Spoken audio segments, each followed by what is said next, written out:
Jai Shri Krishna. This video is for Gita Olympiad 2025. I am Radha Krishna chanting 16th Adhyaya of Srimad Bhagavad Gita today.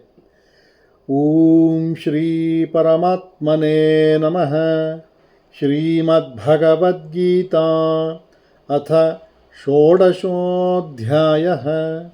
Shri Bhagavan Uvacha Abhayam Sattva Samshuddhirjnana Yoga Vyavasthitihi दानन्दमश्च यज्ञश्च स्वाध्यायस्तप आर्जवम् अहिंसा सत्यमक्रोधस्त्यागः शान्तिरपैशुनम् दयाभूतेष्वलोलुप्त्वं मार्दवं ह्रीरचापलम् तेजः क्षमा धृतिः शौचमद्रोहो नातिमानिता भवन्ति सम्पदं दैवीमभिजातस्य भारत दम्भो दर्पोऽभिमानश्च क्रोधः पारुष्यमेव च अज्ञानं चाभिजातस्य पार्थसम्पदमासुरीं दैवी सम्पद्विमोक्षाय निबन्धायासुरीमता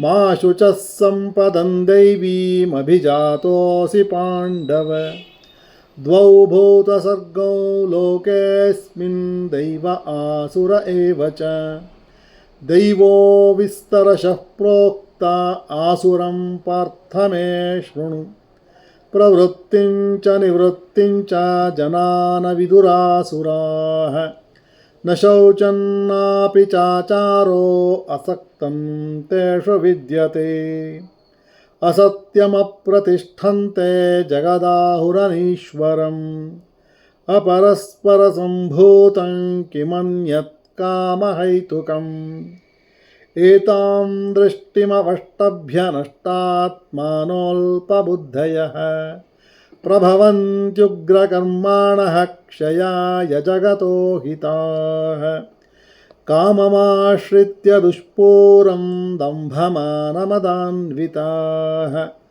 मोहाद् गृहीत्वा सद्ग्राहान् प्रवर्तन्ते शुचिव्रताः चिन्तामपरिमेयाञ्च प्रलयान्तामुपाश्रिताः कामोपभोगपरमा एतावदिति निश्चिताः आशापाशशतैर्बद्धाः कामक्रोधपरायणाः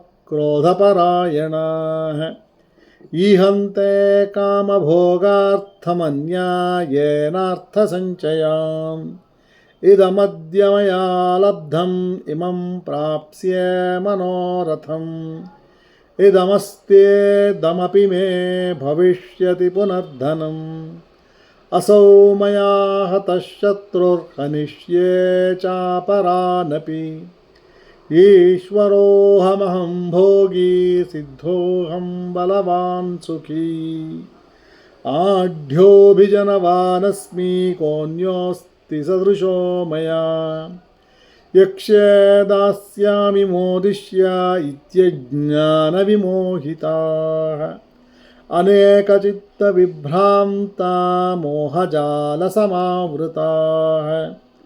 प्रसक्ताः कामभोगेषु पतन्ति नरकेषु च आत्मसम्भाविताः स्तब्धा धनमानमदान्विताः यजन्ते नाम यज्ञैस्ते दम्भेन विधिपूर्वकम् अहङ्कारं बलं दर्पं कामं क्रोधं च संश्रिताः मामात्मपरदेहेषु प्रद्विषन्ते प्रद्विषन्तोऽभ्यसूयकाः तानहं द्विषतः क्रूरान् संसारेषु नराधमान् क्षिपाम्यजस्रमुशुभानासुरेष्वेव योनिषु आसुरीयोनिमापन्ना मूढा जन्मनि जन्मनि मामप्राप्यैव कौन्तेय ततो यान्त्यधमां गतिम् त्रिविधं नरकस्येदं द्वारन्नाशनमात्मनः कामः क्रोधस्तथा लोभस्तस्मादेतत्त्रयं त्यजेत् एतैर्विमुक्तः कौन्तेया तमोद्वारैस्त्रिभिर्नरः आचरत्यात्मनः श्रेयस्ततो याति परां गतिम् यः शास्त्रविधिमुत्सृज्य वर्तते कर्मकारतः न स सिद्धिमवाप्नोति न सुखं न परां गतिम् तस्माच्छास्त्रं प्रमाणन्ते कार्याकार्यव्यवस्थितौ ज्ञात्वा शास्त्रविधानोक्तं कर्म कर्तुमिहार्हसि। ओम तत्सदिति श्रीमद्भगवद्गीतासु उपनिषत्सु ब्रह्मविद्यायां योगशास्त्रे श्रीकृष्णार्जुनसंवादे दैवासुरसम्पद्विभागयोगो नाम षोडशोऽध्यायः। ओम श्रीकृष्णार्पणमस्तु।